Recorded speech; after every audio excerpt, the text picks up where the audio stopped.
a solution for the Israeli-Hamas conflict with Hesha Abrams. That is our topic for today.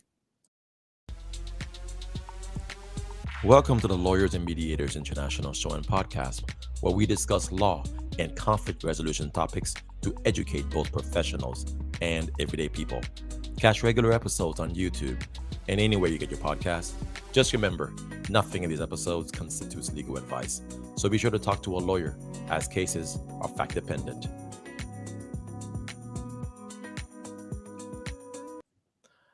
Hey everyone, this is attorney Mac Pierre-Louis. I'm a lawyer, mediator, and arbitrator working throughout Florida and Texas. And today I have a special guest, Hesha Abrams, and she is going to talk to us about a big topic that's in the news today, and that is the conflict that's going on over in Israel between Israel and Hamas. So, Hesha, welcome. Hello. Hesha, look, a lot of people know you, so you have a big following. And for the people who don't know you, let me just quickly explain that Hesha is the speaker on this topic because she is world famous for being an individual who can address conflict and the roots of it and offer solutions that can actually fix problems. So, Hesha, I first, I guess, met you. I didn't meet you personally, but I got a chance to see you talk live last April at the Texas Association of Mediators annual conference in San Antonio, Texas. And so you were one of the speakers there, and we got a standing ovation. You know, when you finished talking, that was about your book, "Holding the Calm," and I want to screen share a little bit. That's the book, "Holding the Calm," where you address, you give a toolbox for how to deal with conflict and getting to the root of tension and how to diffuse them. So, of course, you are an international speaker. I believe I heard you have given at least 10,000 speeches, Yes. which in my life, I think I've given five. And so I want to get there one day. So, of course, you're a lawyer. I know a little bit about your bio from your own mouth, you know, in your audiobook, because I was listening to your audiobook. And you've been doing this for a mediator for what, almost 3 decades. So therefore, you've done it all right? And you're one of those people that I want to be like one day when I grow up. And so I appreciate, the work that you've produced in this industry of conflict resolution. And so we'll get to the book later, but wanted to just give you a quick opportunity to share a little bit, about yourself, maybe something that people out there might not know about you. Uh, well, I'm a Star Trek fan. Ah, Uh, for yes. all my Star Trek geeks out there, we want warp drive and replicators and transporters. And the thing I love about Star Trek is they're always mediating intergalactic disputes among Yeah. different kinds of people, and good always wins in the end. Yes, awesome. Actually, I did catch the quote you attributed to Jean-Luc Picard in your audiobook. And so, Yes. yes, I think that was maybe chapter 7, in part 2. So yeah, I was listening. Yes. Yeah, I love sci-fi as well. Not so much of a Star Trek fan, but awesome. So kind of turning over to the serious topic, um, as everyone knows, the events of last Saturday um, took the Ukraine-Russia conflict off the radar so quickly. And now we're talking about a second international conflict that has the attention of all world powers. And everyone's attention has been glued to the TV screens and to the news to find out what's going on. Is this going to escalate? Um, how it impacted me just personally. I don't want to talk too much about my thoughts. I want to get to your thoughts. But what I witnessed last Saturday, which I think most people on the planet witness sometimes in real time, was um, people flying into a concert, the Supernova concert in Israel, massacring crowds of civilians. Now, that was one part of it. There were so many more atrocities that occurred. But that one part stuck in my mind because those were young people going to a concert to have a good time, but they were being shot to death point blank in many instances. And then when they're trying to escape, they were being mowed down. And so I gotta call this for what it is. It's evil and it's wrong. Okay, it doesn't matter what else has happened. Something like that cannot be tolerated. It has to be dealt with. Okay, and so in the aftermath of dealing with this, what we know what we saw, there was a declaration of war by Israel, and we then saw the politicians chime in and the news media chime in, and people were having their opinions. What I started noticing was this moral equivalency that was starting to be permeating throughout It the is news neither media. moral nor equivalent. Exactly. The moral equivalency meaning, well, civilians were being massacred to death, and it's almost the same kind of thing as civilians being killed in the crossfire because of how Israel is responding. And so there is a time where we have to address this. We have to talk about the cycle of violence. We have to address, the killing of people, innocent people around the world. But there's also a time where we have to reflect about something that's happened and call it for what it is. And that is, it's evil. Something like that happened and it's evil and it's wrong.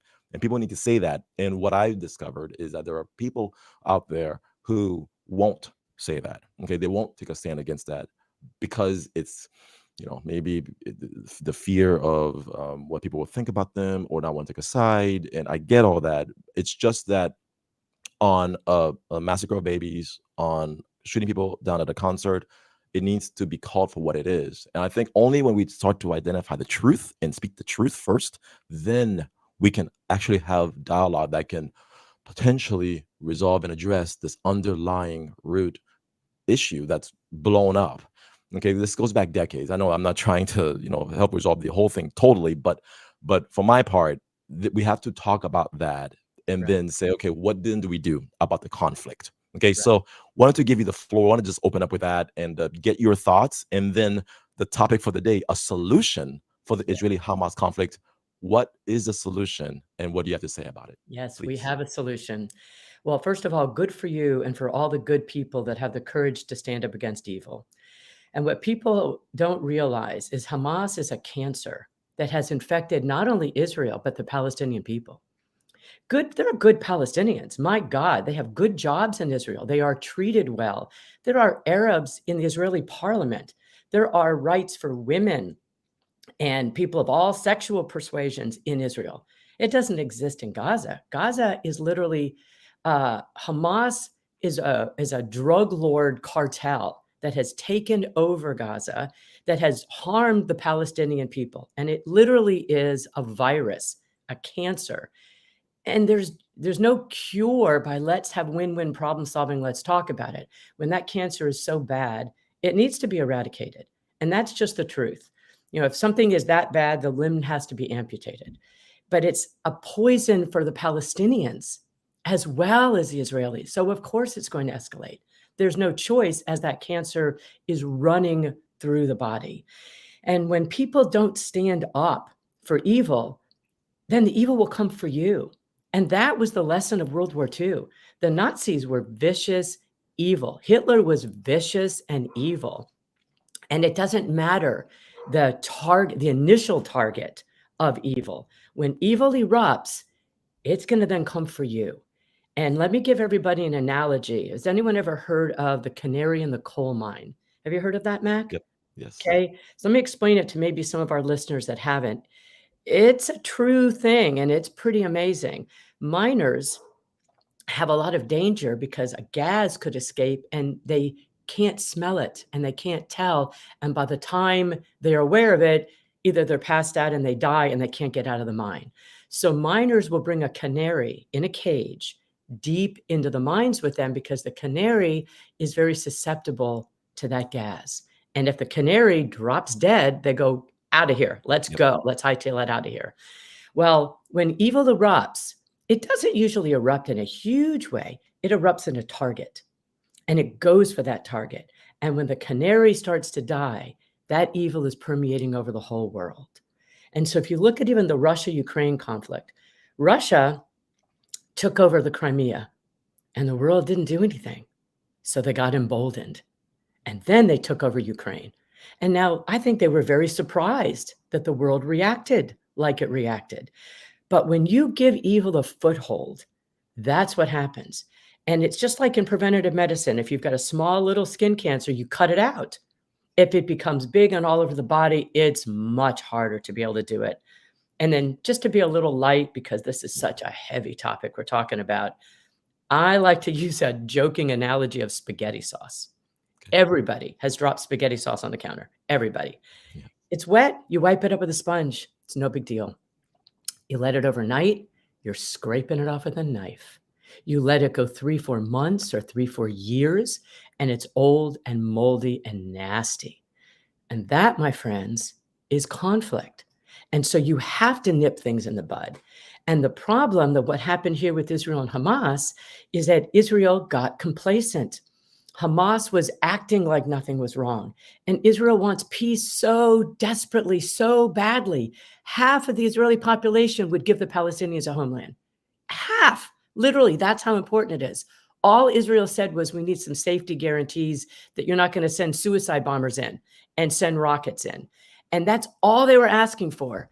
And Hamas in Gaza couldn't do that. It was pledged for the annihilation and the massacre of Jews, not just Israelis, and the destruction.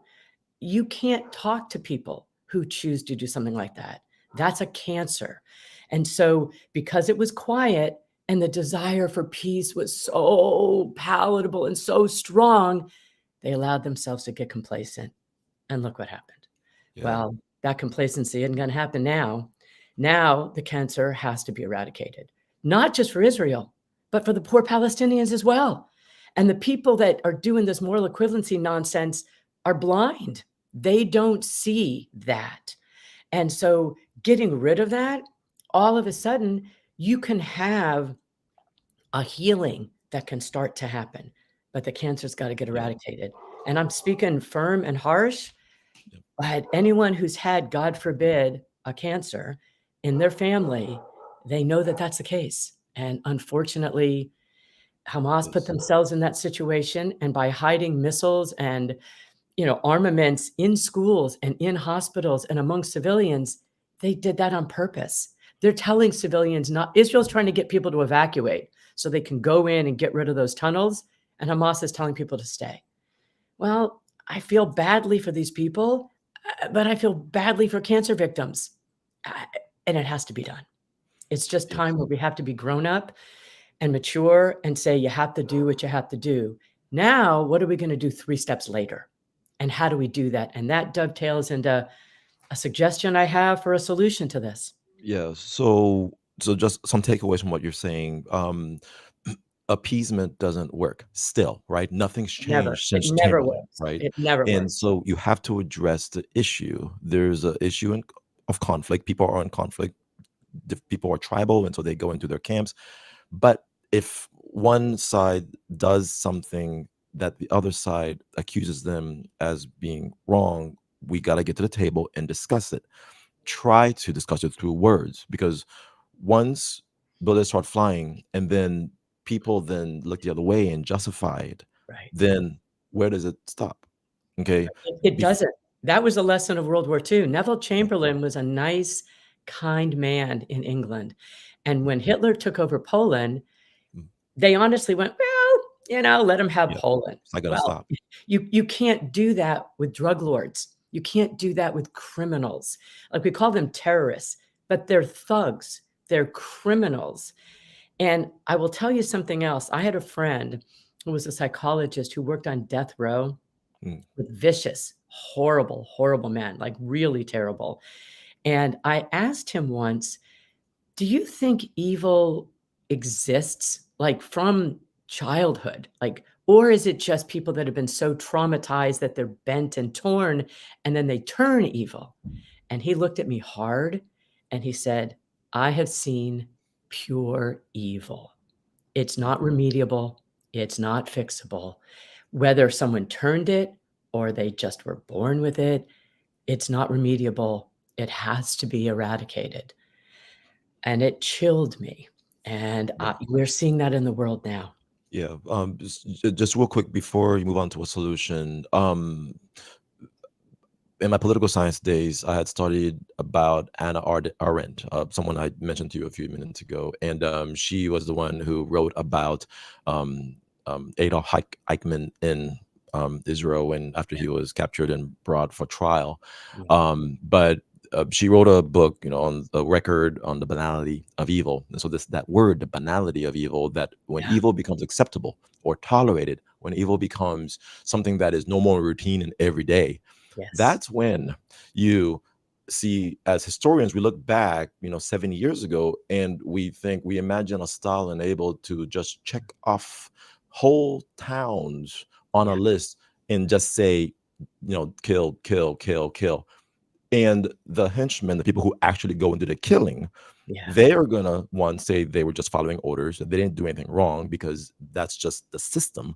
And Yeah. then Stalin is removed from the actual crime, and so he's just going to see it as, well, it's something we have to do, where people and human lives become expendable. So Yeah. that is the problem that will eventually, inevitably creep up and then destroy us all. That if Yeah. we don't stand up and say, look, we got to draw a line and say this is wrong.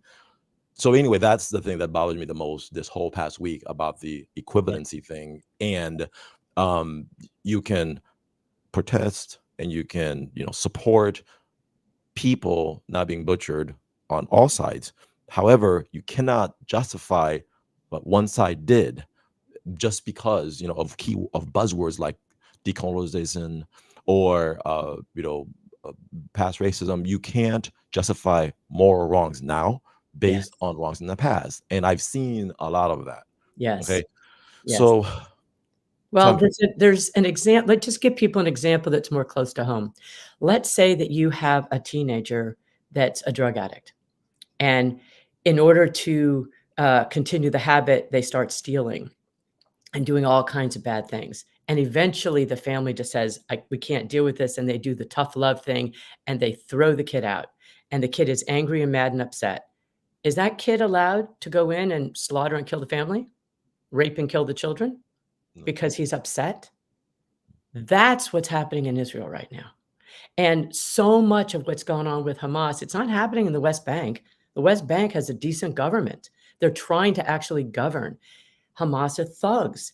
And this is interesting. I just read yesterday that Elizabeth Warren was able to trace $137 million of cryptocurrency that was in Hamas accounts because they were able to trace it over the last couple of months. They got $137 million. Did they build schools? Did they build hospitals? Did they try to improve their people's lives? No, they chose to do this. And where did they buy all those weapons? We're going from Iran. And why did Iran do this? Because Israel and Saudi Arabia were very close to doing a peace deal.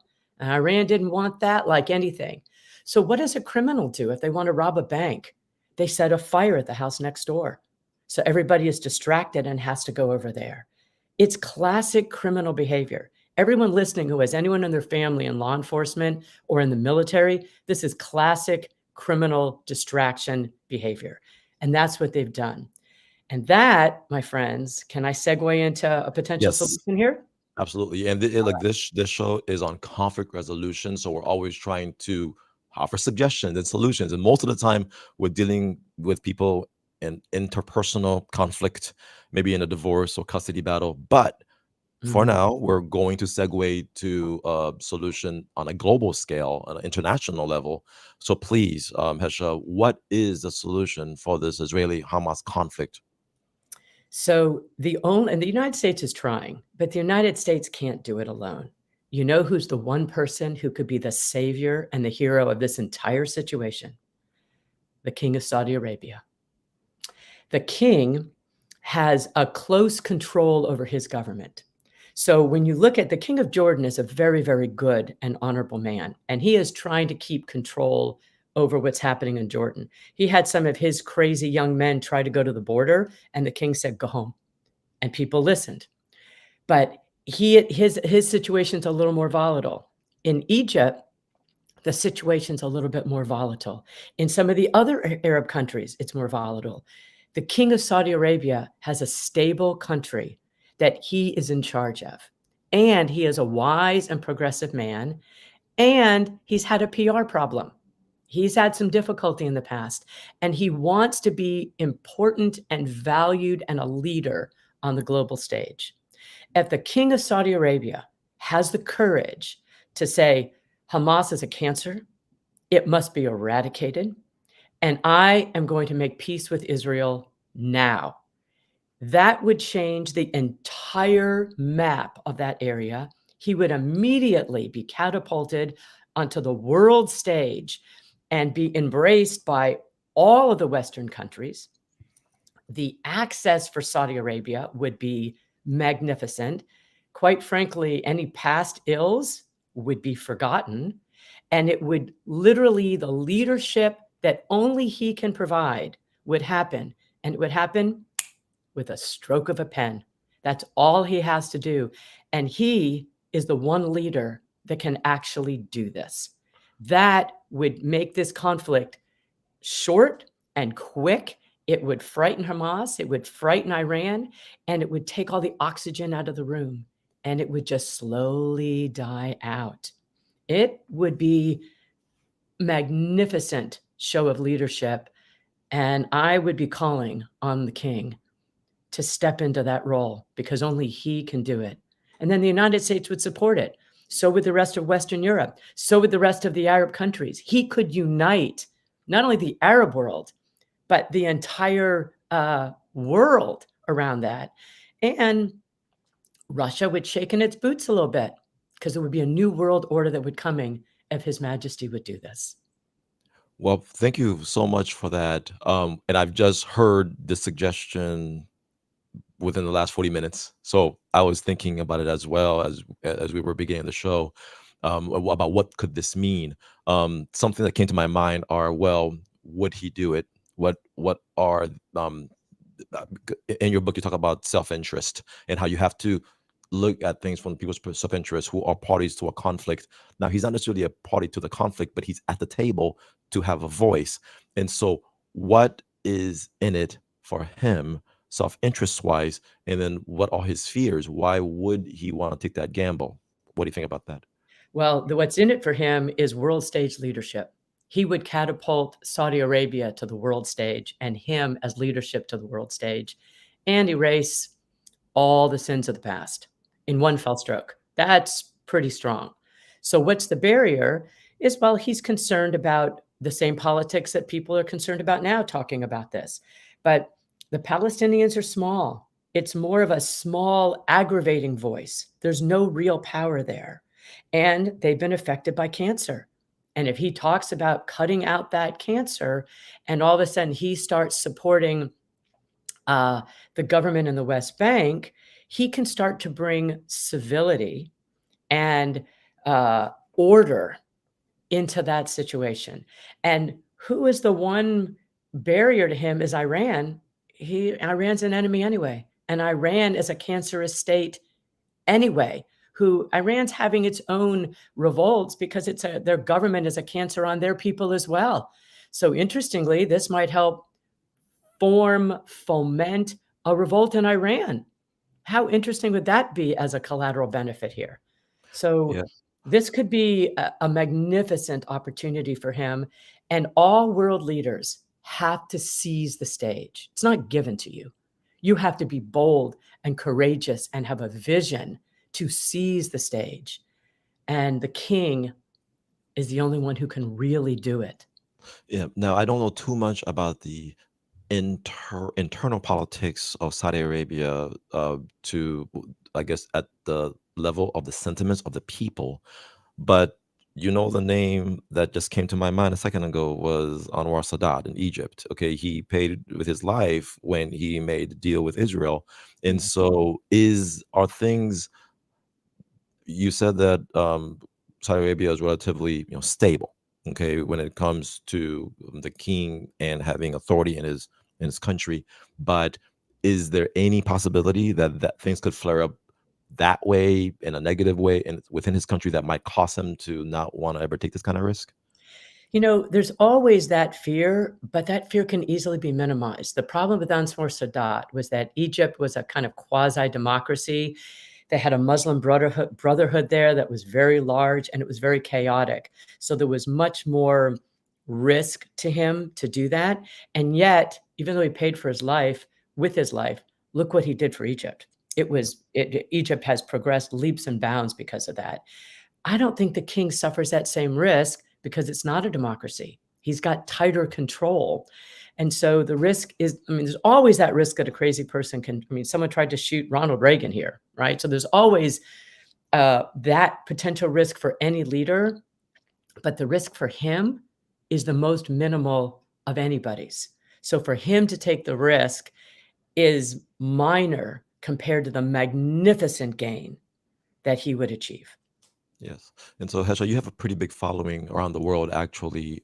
Is what would your call be then for someone to call you and you get you on a plane to Riyadh? You know, my whole view of this is I don't have an ego about this. I'm really a servant that I just want to try to help. And as a healer of human conflict, how can I try to make things better?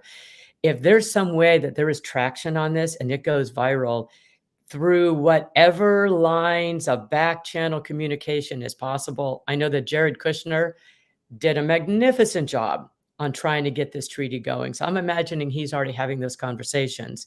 If I can just add my voice as a member of the team to be of help and support in any way that I can, I would drop everything I'm doing and do it.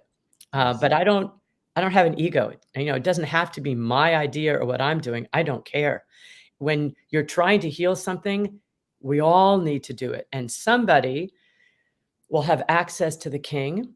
And I think the king would be receptive to this if he can hear it and look at the opportunity that is being presented to him that is unique and won't come again. And Exactly. opportunities for world leaders have to be seized. Yes. And so let's segue now to something closer to home in a way that you can actually help on the ground right now.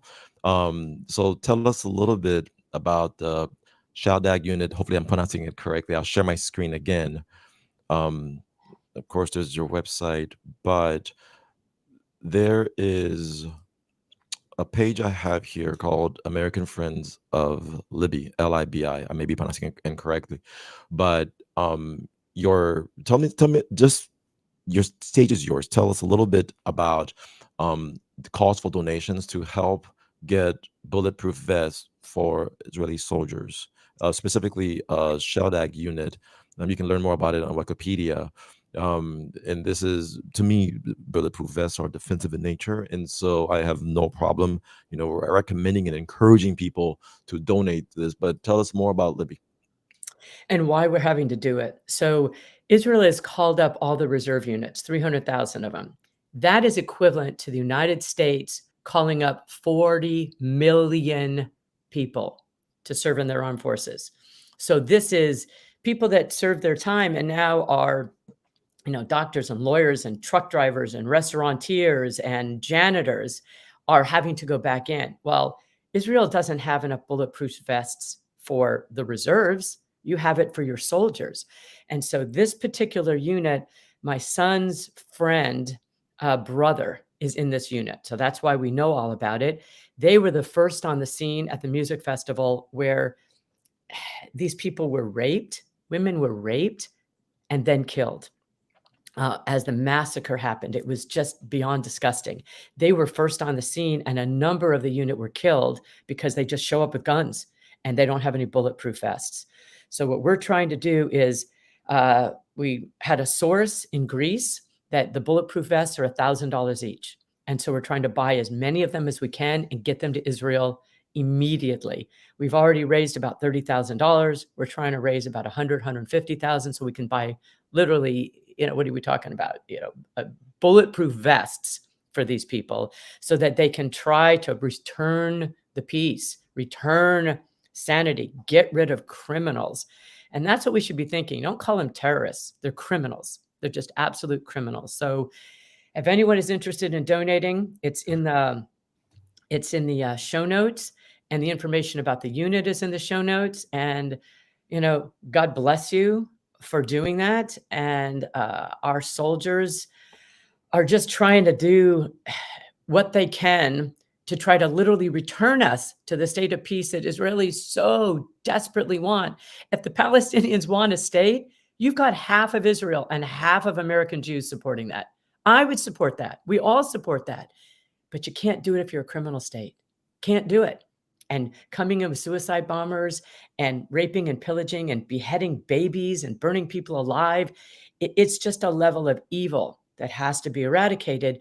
And if the Palestinians can show they can do that with hopefully the support of the king of Saudi Arabia, then let's create a Palestinian state. No problem. But you got to get rid of that cancer first. So that website is friendsoflibby.org. Libby is Libi. Friendsoflibby.org. People can go there and check it out. And so, um, what do you say to the people out there who don't want to see the onslaught of the human casualties that are going to rise Yeah. due to Israel's response? Okay. The questions about justification, whether a military operation is justified, we're going to be debating that all day. However, human life is sacred. Okay, I believe that. You believe that, and so we want to protect the innocent people, children, Palestinian children who did nothing wrong in this, but who Yes. might get caught in the crossfire. So, Yes. how do we address violence? Some people will sometimes say the cycle of violence on both sides and things Yes. like that. And this is where we start crossing some lines about the whole moral equivalency thing. Because Yes. I was very clear about what I said is wrong is this the massacre that happened last Saturday that people are seemingly just blowing off. Okay, Right. that should not happen. Right. But what is the message also for the other side of the equation on this conflict that's been happening for many, many, many decades? So good Palestinians need to speak up. And the thing I've been distressed about is Palestinian Arab groups are not speaking out and saying this is wrong and this is bad. If they want to have credibility to have their own state, they have to act decent. They have to act moral. They have to say, this is wrong. This doesn't represent us. And when you slide into that moral equivalency, all you do is decredibilize yourself and your position. And look what Israel's done. It told people, we got to go in and get rid of those tunnels. Move. We're giving you warning. Get out of there. And people have to choose to be smart and do that. And the secondary thing is, what did Israel do? Israel gives power and water to Gaza. They give it. And so they cut it off. And people go, oh my God, it's humanitarian, you can't cut it off. Return the hostages. That's very simple. There are Palestinians that know where these hostages are. You have to, 150 people are not hidden privately and quietly without people knowing. And there's UN workers all over there. You tell people where they are. Let Israel get a return of the hostages, the water and power go right back on. Not a problem. So the people who say, oh, stop, oh, ceasefire, what is Israel supposed to do? If I come in and I start burning your house down because I don't like you and raping and killing people in your home, you just going to let me wander the streets and keep going? What is Israel supposed to do? That's the problem, is you just have to say, sometimes you start an action and it's Newton's law. I think it's the third law of thermodynamics. To every action, there's an equal and opposite reaction. That's just physics. This is Yeah. just what happens. So the question for those of us that are good people, what happens next after the cancer has been eradicated? What's the rehab? That's what I want to focus on. What's the rehab? Because there are good Palestinians, God bless. There were people that had visas that would go into Israel to work and had good jobs and had friends. There are wonderful Palestinians, and they are being held captive by criminals and thugs. So, how do we free them? That should be the focus on what Palestinians and Muslims around the world are saying, not to support Hamas for God's sakes. It's just thinking in the wrong way, for God's sakes. Mhm. And look at the government in Jordan. Look at the government in United Arab Emirates and Bahrain and Morocco and the West Bank. Those are all Muslim governments. They're all saying the right things and doing the right things. And the world's got to look, this is cancer. It's just got to get cut out. I'm sorry Yes. to say it so bluntly, but think about a cancer doctor who has to go into a patient and say, I got to amputate your arm, or else the rest of you will die. That's a situation the poor Palestinian people are in. Yes, no, absolutely. Thank you so much for these words. And before things escalate even further, because now there's talk of Hezbollah getting in and all that from Yeah, Lebanon. Before things get any further, your solution, your suggestion, your proposal, your recommendation is that the King of Saudi Arabia needs to step up and try to give a voice of reason to calm things down, but address the root issue. correct. Right? To Got take it. the mantle of leadership. I am urging him to see this as an opportunity, because that's what all crisis is. It's an opportunity. And is he going to seize the reins, or is he going to let someone else do it? And then that opportunity will be gone. I think he's brave enough and wise enough and secure enough to do that. Thank you so much, Hesha Abrams. Holdingthecalm.com is your website. People can check you out and learn more about you. And thank you so much for coming on the Lawyers Mediators International show and podcast. Appreciate your voice on this topic. Okay. Pleasure. Until next time, everyone.